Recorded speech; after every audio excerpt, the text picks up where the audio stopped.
अगर ज़िंदगी में कुछ पाना है तो तरीके बदले इरादे नहीं। बहाने अक्सर वो ही बनाते हैं जो अपने सपने को शिद्दत से नहीं चाहते। तो स्वागत है दोस्तों आप सभी के आपके अपने यूट्यूब चैनल्स पॉलिटेक्निक स्टार में। आज के इस वीडियो में हम लोग प्रकाश के परावर्तन और अपवर्तन जो चैप्टर्स है इसके मोस्ट इम्पोर्टेंट सब्जेक्टिव क्वेश्चंस करेंगे और यहाँ से आपके 10 नंबर बिल्कुल पक्के हो जाएंगे। तो बिना देरी किए हुए हम लोग दोस्तों चैप्टर को शुरू करते हैं और जितने भी प्रश्न पूछे गए अब तक वो सारे प्रश्नों को एक एक करके देखते हैं। चलिए दोस्तों तो शुरू करते हैं। तो पहला प्रश्न है कि प्रकाश के परावर्तन से आप क्या समझते हैं। ये प्रश्न 2016 के दूसरी पाली में पूछा हुआ प्रश्न है। तो इसका जो उत्तर है, जब प्रकाश की किरण एक सतह से टकराकर वापस लौट जाती है तो लौटने की इस घटना को प्रकाश के परावर्तन कहते हैं। यानी कि इस उत्तर में बिल्कुल साफ है कि प्रकाश के परावर्तन से आप क्या समझते हैं। तो आपको बताना है जब कोई सतह से कोई किरण टकराकर वापस आ जाता है तो इसी घटना को हम लोग क्या बोलते हैं, तो प्रकाश का परावर्तन कहते हैं। ये 2 मार्क्स में पूछा हुआ प्रश्न है। तो चलिए अगला प्रश्न देखते हैं। प्रकाश के परावर्तन के कितने नियम हैं, इसके नियमों को लिखें। ये प्रश्न 2020 में पूछा हुआ प्रश्न है, 2020 में। तो चलिए देखते हैं इसका उत्तर। प्रकाश के परावर्तन के भी 2 नियम है। से नहीं, यहाँ पर के होना चाहिए, थोड़ा मिस प्रिंट है, से नहीं के। प्रकाश के परावर्तन के 2 नियम है। कौन कौन। पहला, आपतित किरण, आपतन बिंदु और अभिलंब तथा परावर्तित किरण तीनों एक ही तल पर होते। पहला नियम तो ये है कि आपतित किरण, आपतन बिंदु और अभिलंब ये तीनों जो होते हैं एक ही तल पर होते हैं। इसका डायग्राम आप लोग ऐसे करके बनाए होंगे। ये आपतित किरण है, ये आपतित किरण है और ये आपतन बिंदु है। यहाँ पर ये आपतन बिंदु है और ये अभिलंब और ये परावर्तित किरण है। ये तीनों क्या है, एक ही तल पर होते हैं। ये पहला नियम हुआ। और दूसरा नियम है कि आपतन कोण हमेशा परावर्तन कोण के बराबर होते हैं। यानी कि एंगल आई जो होते हैं एंगल आर के बराबर होते हैं। Angle of incidence is equal to angle of refraction. तो यही प्रकाश के परावर्तन के 2 नियम है।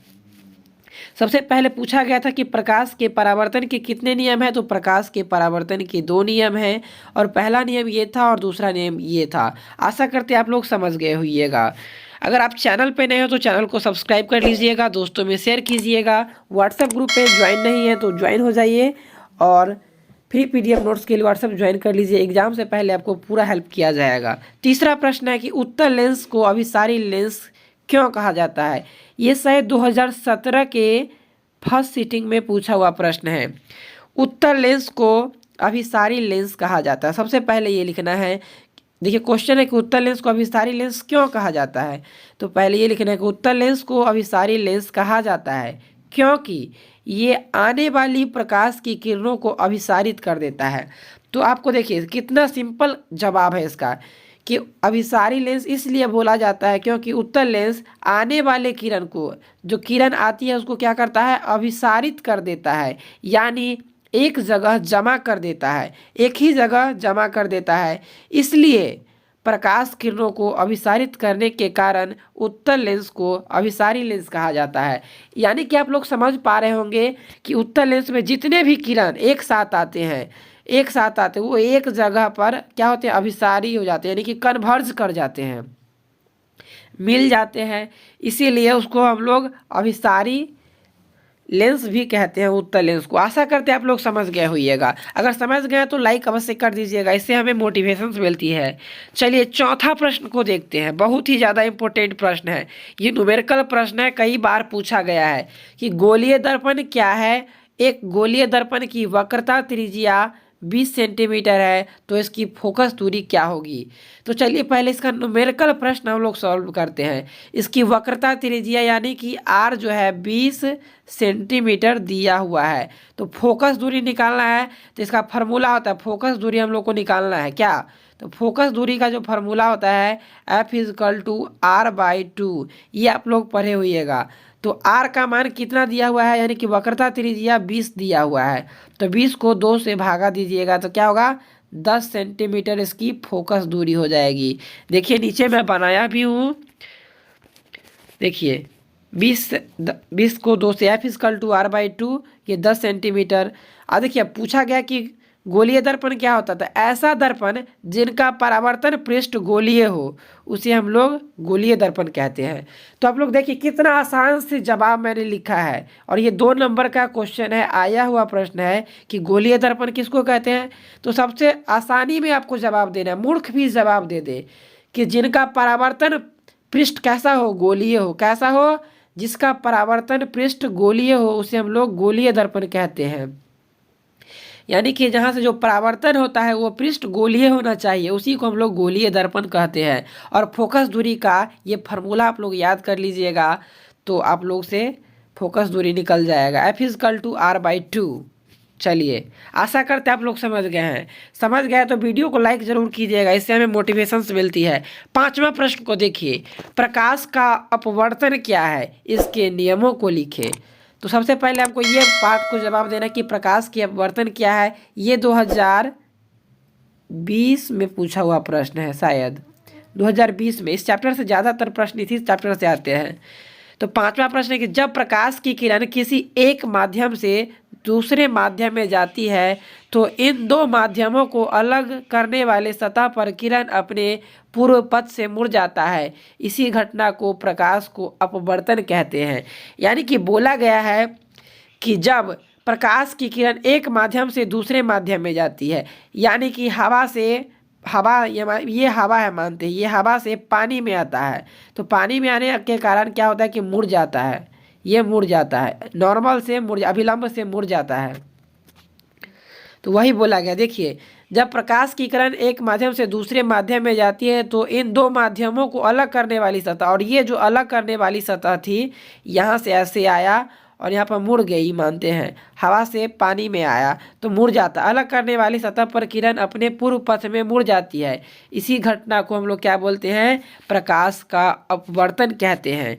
देखिए तो प्रकाश के अपवर्तन के कितने नियम हैं, तो प्रकाश के अपवर्तन के 2 नियम हैं। परावर्तन के भी 2 और अपवर्तन के भी 2 नियम हैं। तो चलिए अपवर्तन के जो 2 नियम हैं इसको हम लोग देखते हैं। पहला नियम क्या कहता है कि आपतित किरण, अपवर्तित किरण, आपतन बिंदु पर अभिलंब तीनों एक ही तल में होता है। जो वहाँ पर समझाए थे, ये आपतित किरण, अपवर्तन किरण और ये आपतन बिंदु है, ये आपतन बिंदु है और अभिलंब तीनों एक ही तल में होते हैं। दूसरा है कि एंगल ऑफ इंसिडेंस, इसको आई बोलते हैं, आपतन किरण को आई बोलते हैं और इसको आर बोलते हैं, इसको आर बोलते हैं। तो आपतन कोण की जया साइन और अपवर्तन कोण की जया का अनुपात जो होता है नियतांक होता है। इस नियतांक को दूसरे माध्यम के पहले माध्यम के सापेक्ष में अपवर्तनांक कहते हैं। यानी कि जो दूसरा माध्यम होता है, दूसरा माध्यम के सापेक्ष में पहला माध्यम को हम लोग अपवर्तनांक कहते हैं। इसे हम लोग कैसे सूचित करते हैं, प्रायः 1n2 से हम लोग प्रदर्शित करते हैं। इस नियम को स्नेल का नियम भी कहा जाता है।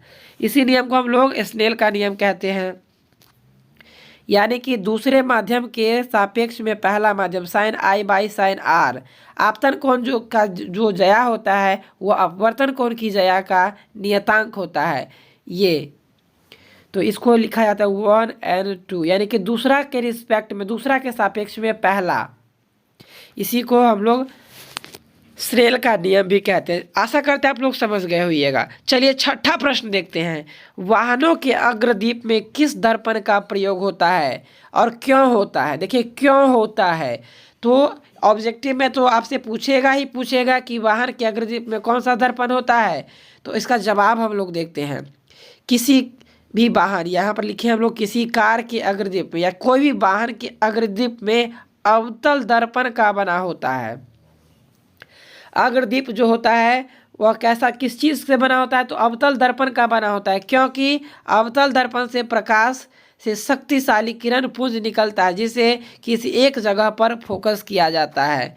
अवतल दर्पण में क्या करता है कि एक जगह से प्रकाश निकलता है और एक जगह कहीं फोकस किया जा सकता है। देखिए वही लिखा गया है, अवतल दर्पण से प्रकाश से शक्तिशाली किरण पुंज निकलती है जिसे किसी एक जगह पर फोकस जा सकता है, कोई एक जगह पर फोकस जा सकता है। इसीलिए हम लोग गाड़ी के अग्रदीप में यानी कि हेडलाइट में हम लोग अवतल दर्पण का प्रयोग करते हैं। ये ऑब्जेक्टिव में भी पूछेगा और सब्जेक्टिव में भी पूछा जाता है, बहुत ही ज़्यादा इम्पोर्टेंट और भी है। ये प्रश्न पूछे हुए सारे प्रश्न हैं इस चैप्टर से। चलिए अगला प्रश्न 7वां देखते हैं। उत्तल दर्पण का उपयोग वाहनों के पार्श्व दर्पण के रूप में क्यों किया जाता है, यानी कि पीछे देखने वाले दर्पण के रूप में क्यों किया जाता है उत्तल दर्पण का उपयोग। तो आप लोग से ऑब्जेक्टिव में भी ऐसे पूछे जाएगा कि उत्तल दर्पण के पार्श्व दर्पण के रूप में वाहनों में किसका प्रयोग किया जाता है, तो उत्तल दर्पण का प्रयोग किया जाता है। ऑब्जेक्टिव भी यहाँ पर क्लियर हो रहा है आपका और सब्जेक्टिव भी क्लियर हो रहा है, इसीलिए आप लोग वीडियो को लाइक कर दीजिए, दोस्तों में ज़रूर शेयर कीजिएगा। तो उत्तल दर्पण का जो उपयोग वाहनों के पार्श्व दर्पण के रूप में किया जाता है, क्यों किया जाता है, क्योंकि ये हमेशा क्या करता है, आभासी, सीधा और वस्तु से छोटा प्रतिबिंब बनाता है। अक्सर आप लोग ड्राइवर के सामने जब शीशा के सामने बैठ जाते हैं तो ड्राइवर बोलता है कि वहाँ से आप लोग हट जाइए, क्योंकि पीछे के जो वस्तु है उसको देखने में दिक्कत होगा। और अब कोई भी गाड़ी बहुत पीछे से आती है फिर भी ड्राइवर देख लेता है, क्योंकि यह आभासी, सीधा और वस्तु से बहुत छोटा प्रतिबिंब बनाता है। और इस दर्पण की दृष्टि क्षेत्र बहुत अधिक होता है, क्योंकि ये बाहर की ओर वक्रित होते हैं और क्योंकि ये बाहर की तरफ वक्रित होता है, जिससे ड्राइवर अपने पीछे के बहुत बड़े क्षेत्र को देख सकता है। इसीलिए अक्सर आप लोग ड्राइवर को देखते हो कि बहुत पीछे गाड़ी आ रहा है, लेकिन उसको बहुत पहले पता हो जाता है कि ये पीछे से कोई बहुत बड़ा गाड़ी या छोटा गाड़ी आ रहा है, इसीलिए वो पहले ही साइड दे देता है। देखते होइएगा आप लोग। आशा करते ये भी प्रश्न आप लोग समझ गए होइएगा। ये 2016 के फर्स्ट सिटिंग का क्वेश्चन है। चलिए 8वां प्रश्न देखिए। अपवर्तनांक को परिभाषित करें। सबसे पहले अपवर्तनांक को परिभाषित करना है और हीरे का अपवर्तनांक 2.42, इस कथन का क्या अभिप्राय है। तो सबसे पहले हम लोग को क्या करना है, अपवर्तनांक को परिभाषित करना है। ये क्वेश्चन पूछा हुआ प्रश्न है, सारे प्रश्न पूछा गया। अगर आपके पास मॉडल सेट है तो उल्टाइए, देखिए किसी भी साल का जरूर मिलेगा। ये मुझे याद नहीं एग्जैक्ट कि किस साल में पूछा है, लेकिन पूछा हुआ प्रश्न है। तो पहले मैं डिफाइन कर देता हूँ अपवर्तनांक किसको कहते हैं। अपवर्तनांक किसी माध्यम का अपवर्तनांक निर्वात में प्रकाश की चाल, जिसको हम लोग सी से सूचित करते हैं प्रकाश की चाल को, और उस माध्यम में प्रकाश की चाल भी अनुपात होता है। इसी को हम लोग अपवर्तनांक कहते हैं। यानी कि किसी भी अपवर्तनांक में निर्वात में जहाँ पर हवा नहीं हो उसी स्थान को हम लोग निर्वात बोलते हैं। प्रकाश की चाल कितनी होती है, 3 लाख प्रति किलोमीटर पर सेकेंड होता है। और होता है ना निर्वात में प्रकाश की चाल, और उस माध्यम में प्रकाश की चाल, अगर मानते हैं कि हवा में प्रकाश की चाल 2 लाख है, तो 3 लाख बट्टा 2 लाख का जो अनुपात होता है उसी को हम लोग क्या बोलते हैं, अपवर्तनांक बोलते हैं। अब अगला प्रश्न में पूछा गया था कि हीरे का अपवर्तनांक 2.42, इससे क्या समझते हैं। तो हीरे का जो अपवर्तनांक 2.42 है, इसका अभिप्राय यह है कि हीरा में जो प्रकाश की चाल है, प्रकाश की चाल का 1/2.42 गुना है, 2-4 गुना है, इतना है। आशा करते हैं कि आप लोग समझ गए होइएगा कि कहा जा रहा है कि इसका अभिप्राय क्या होता है कि हीरे में प्रकाश की जो चाल होती है, हीरा में प्रकाश की जो चाल होती है, हवा में प्रकाश की चाल का हवा में 1 होता है, तो इसका 2.42 होगा, 1/2.42 गुना होता है। आशा करते हैं आप लोग समझ गए होइएगा। चलिए 9वां प्रश्न देखिए कि गोलीय दर्पण द्वारा परावर्तन के लिए नई कार्तीय चिन्ह परिपाटी दर्शाएं। तो चलिए इसका आंसर हम लोग समझते हैं। आशा और आपको नहीं समझ में आएगा तो कॉपी में नोट कर लीजिएगा, याद कर लीजिएगा, और जो मुझे लगेगा कि आपको कहीं और से याद करना है तो मैं वहाँ पे आपको बता दूंगा। तो इसका आंसर देखिए, गोलीय दर्पण द्वारा परावर्तन के लिए नई कार्तीय चिन्ह परिपाटी निम्नलिखित है। तो पहला क्या होता है, बिंब सदैव दर्पण के बाईं ओर रखा जाता है। पहला बिंब जो है सदैव कहाँ रखा जाता है, दर्पण के बाईं ओर। दूसरा है मुख्य अक्ष के समांतर सभी दूरियां दर्पण जो है ध्रुव से मापी जाती है। अक्सर आप लोगों से क्वेश्चन पूछा जाता है कि मुख्य अक्ष के समांतर सभी दूरियां कहाँ से मापी जाती है दर्पण के, तो ध्रुव से मापी जाती है। तीसरा, मूल बिंदु के दाईं ओर दूरियां घनात्मक होती है। जो कोई भी दर्पण है, यह मानते हैं ये दर्पण है, आपको उदाहरण देते हैं, तो दाईं ओर इस तरफ जो होता है घनात्मक होता है और बाईं ओर ऋणात्मक होता है, यही बात इसमें बोला गया है। चौथा, मुख्य अक्ष लंबवत तथा ऊपरी के ओर घनात्मक। देखिए मुख्य अक्ष के जो ये दर्पण है तो इसके ऊपर जो बनेगा, एक मिनट, मुख्य अक्ष के जो ऊपर बनेगा ये घनात्मक होगा, नीचे बनेगा ऋणात्मक होगा, यही बात बोला गया। मुख्य अक्ष के लंबवत ऊपर की ओर मापे जाने वाली दूरियां घनात्मक, मुख्य अक्ष के लंबवत यानी कि परपेंडिकुलर 90 डिग्री पर जो मापा जाता है नीचे की ओर वह ऋणात्मक होती है। यही परिपाटी चिन्ह है, आपको दर्शाना है। चलिए अगला, ये VVI प्रश्न है, 6 नंबर में पूछा जाता है कि वास्तविक और आभासी प्रतिबिंब में क्या अंतर है। ये कई साल पूछा हुआ प्रश्न है, 2017, 19 ये सभी में पूछा हुआ प्रश्न है। और ये 5 नंबर में आप लोगों से पूछा जाता है। 5 नंबर में 30 नंबर का प्रश्न रहता है टोटल, उसमें 5 नंबर में पूछा जाता है। वास्तविक प्रतिबिंब किसको कहते हैं, तो आप लोग जैसे वास्तविक नाम से ही क्लियर है, वास्तव में यानी कि वास्तविक प्रतिबिंब को हम पर्दा पर ला सकते हैं, और आभासी प्रतिबिंब को क्या करेंगे, इसका ठीक उल्टा नहीं इसे पर्दा पर नहीं लाया जा सकता, नहीं लाया जा सकता है। आभासी प्रतिबिंब को पर्दा पर नहीं लाया जा सकता है। एक याद कर लीजिएगा, दूसरा बन जाएगा। वास्तविक प्रतिबिंब सदैव उल्टा होता है। वास्तविक प्रतिबिंब क्या होता है कि हमेशा उल्टा बनता है, और आभासी प्रतिबिंब जो होता है सदैव सीधा बनता है। ऐसे करके 2 तो ऐसे ही याद हो गया। तीसरा है, वास्तविक प्रतिबिंब दर्पण के आगे बनता है। देखिए वास्तविक प्रतिबिंब दर्पण के आगे बनेगा, और आभासी प्रतिबिंब, ये दर्पण है, मान लेते ये कोई दर्पण है तो इसका प्रतिबिंब हमेशा इस साइड बनेगा आगे, लेकिन आभासी प्रतिबिंब में इस साइड बनेगा पीछे के तरफ। देखिए आभासी प्रतिबिंब में दर्पण के पीछे बनता है, आभासी प्रतिबिंब दर्पण के पीछे बनता है। आशा करते आप लोग ये तीनों समझ गए होइएगा कि वास्तविक प्रतिबिंब को पर्दा पर उतारेंगे, ये हमेशा उल्टा बनेगा, इसे दर्पण के आगे लाएंगे। ये 3 बहुत ही सिंपल है, और 5 नंबर में पूछ देता है आप लोगों से। चलिए अगला देखिए, VVI ये भी है कि उत्तल दर्पण और अवतल दर्पण में अंतर लिखिए, VVI है। ये भी 2015 में पूछा हुआ प्रश्न है, और 2021 के एग्जाम में जो इस बार हुआ था इसमें भी पूछा था शायद। तो उत्तल दर्पण, इनमें परावर्तन करने वाला चमकीला तल बाहर से उभरा होता है। उत्तल दर्पण में चमकीला तल जो होता है बाहर से उभरा होता है, और इसमें क्या होता है, अवतल दर्पण में तल जो है अंदर, चमकीला तल जो होता है अंदर धंसा होता है। उत्तल दर्पण में देखिए उभरा हुआ, उत्तल मतलब उभरा हुआ, ऐसे याद कीजिए, उत्तल उभरा हुआ, चमकीला तल जो होता है बाहर के तरफ उभरा होता है। अवतल दर्पण में क्या होता है, जो चमकीला तल होता है अंदर के तरह धंसा होता है।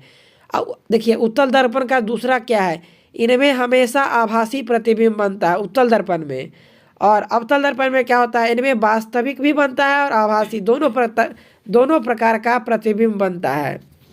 तीसरा देखिए अंतर, देखिए इनमें सीधा प्रतिबिंब बनता है, किसमें, उत्तल दर्पण में, और अवतल दर्पण में प्रतिबिंब उल्टा सीधा दोनों बनता है। चौथा अंतर देखिए कि उत्तल दर्पण हमेशा प्रतिबिंब छोटा बनाता है, और अवतल दर्पण जो है प्रतिबिंब बड़ा, छोटा तथा वस्तु के आकार का, तीनों प्रकार का प्रतिबिंब बनाता है। 5वां, यह फोकस दूरी घनात्मक होती है। इसकी उत्तल दर्पण का जो फोकस दूरी होता है घनात्मक होता है। ऑब्जेक्टिव में भी पूछता है, ये ऑब्जेक्टिव के लिए भी VVI है कि उत्तल दर्पण का फोकस दूरी कैसी होती है, तो घनात्मक। अगर इसीलिए वीडियो को ज़रूर लाइक कर दीजिए, मैं मज़ेदार कॉन्सेप्ट दे रहा हूँ आप लोगों को, तो आप लोग ज़रूर से वीडियो को लाइक कीजिए। और इसमें जो फोकस दूरी होती है ऋणात्मक होती है, और आप लोग दोस्तों में ज़्यादा से ज़्यादा शेयर कीजिए। चलिए 12 प्रश्न देखिए कि अवतल दर्पण का उपयोग लिखिए, तो आपको लिखना है, तो अवतल दर्पण, बड़े आकार के अवतल दर्पण का उपयोग जो है किस लिए किया जाता है, तो प्रयोग ऊर्जा के लिए किया जाता है। दूसरा, इसके वाहनों के हेडलाइट में लैंप, सर्च लाइट, टॉर्च, ये ऑब्जेक्टिव का क्वेश्चन है कि गाड़ी के हेडलाइट में, लैंप में, सर्च लाइट में किसका उपयोग किया जाता है? तो अवतल दर्पण का। इसलिए अवतल दर्पण का उपयोग याद कर लीजिएगा। शेविंग में, जहाँ पर हम लोग हजामती दर्पण जिसको बोलते हैं, उसमें भी अवतल दर्पण का उपयोग किया जाता है। दंत चिकित्सक तथा विशेषज्ञ रोगी के परीक्षण के लिए भी उपयोग किया जाता है। तो आशा करते ये भी प्रश्न आप लोग समझ गए होइएगा। वीडियो को जरूर लाइक कीजिए, दोस्तों में शेयर कीजिए ताकि उसका भी लाभ हो और एग्जाम में आप लोग का पूरा हेल्प किया जाएगा अगर क्वेश्चंस आते हैं तो। 13, उत्तल लेंस तथा अवतल लेंस में अंतर बताएं। तो उत्तल लेंस क्या है? बीच में से मोटा तथा किनारे से पतला होता है। बीच में से मोटा यानी कि ये जो है उत्तल लेंस है, बीच में मोटा है देखिए, और किनारे से पतला है। और अवतल लेंस क्या होता है? बीच में पतला तथा किनारे से मोटा, ये है अवतल लेंस। देखिए बीच में तो पतला हो गया है यहाँ पर, लेकिन किनारे से मोटा होता है अवतल लेंस, ये उत्तल लेंस है। अक्षर बड़े आकार का दिखता है। उत्तल लेंस में इसमें अक्षर बड़ा दिखता है, इसमें अक्षर छोटा दिखता है। ऐसे करके आप लोग याद कीजिएगा, एक याद हो जाएगा दूसरा ऑटोमेटिक याद हो जाएगा। प्रकाश की किरण एक बिंदु पर केंद्रित होता है। इसमें जो है एक बिंदु पर केंद्रित कर सकते हैं, लेकिन इसमें किरण पुंज बिखर जाते हैं। इसमें उत्तल में वस्तु प्रतिबिंब के वास्तविक आभासी उल्टा बनाता है। उत्तल दर्पण जो है वास्तविक प्रतिबिंब और आभासी प्रतिबिंब दोनों बनाते हैं, और इसमें वस्तु का प्रतिबिंब आभासी तथा सीधा बनता है। इसमें उत्तल लेंस में बाईं तरफ हिलाएं, उत्तल लेंस को बाएं तरफ हिलाएं तो प्रतिबिंब दाईं तरफ गति करता है। देखिए ये VVI है कि उत्तल लेंस को बाईं तरफ हिलाएं तो प्रतिबिंब दाएं तरफ गति करता है, और अवतल लेंस में बाईं तरफ हिलाएं तो प्रतिबिंब बाईं तरफ गति करता है। ये याद कर लीजिए, कन्फ्यूजन वाला है थोड़ा। नेक्स्ट, इसकी फोकस दूरी घनात्मक होती है और इसकी फोकस दूरी जो होती है ऋणात्मक होती है। एक ये याद कर लीजिएगा अवतल दर्पण का उपयोग। तो अवतल दर्पण का जो हम लोग उपयोग है साइड मिरर के रूप में उपयोग करते हैं, बाजारों व गलियों में लगे लैंपों में उसका उपयोग करते हैं। अपसारी किरण पुंज के रूप में सड़क के काफ़ी क्षेत्र प्रकाशित करता है, इसीलिए हम लोग बाजार या गली में जो प्रकाश का उत्तल दर्पण लगा होता है उसके रूप में उपयोग करते हैं। और ये एक प्रश्न है, इसको देख लीजिए आप लोग और याद कर लीजिएगा। और लेंस के दो उपयोग है, ये भी प्रश्न देख लीजिए। लेंस के जो दो उपयोग है, नेत्र से दूर दृष्टि दोष को सुधारने में, छपाई के मोटे अक्षर को पढ़ने में। ये वीडियो थोड़ी लंबी हो गई है, 20 मिनट की वीडियो हो गई है। पानी में डूबी लकड़ी मूरी प्रतीत होती है, क्यों? ये कई बार पूछा है। जब पानी में लकड़ी एक सीधा टुकड़ों में डुबाया जाता है तो प्रकाश के अपवर्तन के कारण वह मूरी हुई प्रतीत होती है। जैसे ही प्रकाश की किरण सघन माध्यम से विरल माध्यम में आती है तो वैसे ही लंब से दूर हट जाता है, जिसके कारण लकड़ी का टुकड़ा मुड़ा हुआ लगता है। आशा करते हैं आप लोग ये समझ गए होइएगा। चलिए 18 प्रश्न देखते हैं। क्रांतिक कोण किसे कहते हैं? जब प्रकाश की किरण सघन माध्यम से विरल माध्यम में प्रवेश करती है तो अभिलंब से प्रवेश हटती है, अर्थात विरल माध्यम में बना अपवर्तित और सघन माध्यम में बना अपतित कोण से बड़ा होता है। यदि विरल माध्यम में बना अपवर्तित कोण एक समकोण से समान हो जाए तो सापेक्ष सघन को हम लोग क्रांतिक कोण कहते हैं। चलिए आशा करते हैं आप लोग समझ गए होगा। लास्ट प्रश्न देखिए आज का। अवतल दर्पण का उपयोग सोलर कुकर में क्यों किया जाता है? VVI है। अवतल दर्पण का उपयोग सोलर कुकर में इसलिए किया जाता है क्योंकि सूर्य से आने वाली प्रकाश की किरण को एक जगह को फोकस कर अभिसारित कर देता है, जिसके कारण ताप बढ़ जाता है और खाना पकाने में सुविधा होता है। इसलिए उपयोग करते हैं कि जितना भी सूर्य से किरण आता है सभी को एक जगह केंद्रित कर देता है, फोकस कर देता है, अभिसारित कर देता है, जिसके कारण ताप बढ़ जाता है और खाना पकाने में सुविधा होता है। आशा करते हैं आपको ये वीडियो अच्छी लगी हो। वीडियो अच्छी लगी हो तो वीडियो को लाइक कीजिएगा। चैनल पे पहली बार हो तो चैनल को सब्सक्राइब करके व्हाट्सएप ग्रुप में ज़रूर ज्वाइन हो जाइएगा और दोस्तों में शेयर करना ना भूलिए। मिलते हैं एक नई वीडियो में कोई नई टॉपिक के साथ। Thanks for watching. जय हिंद, जय भारत।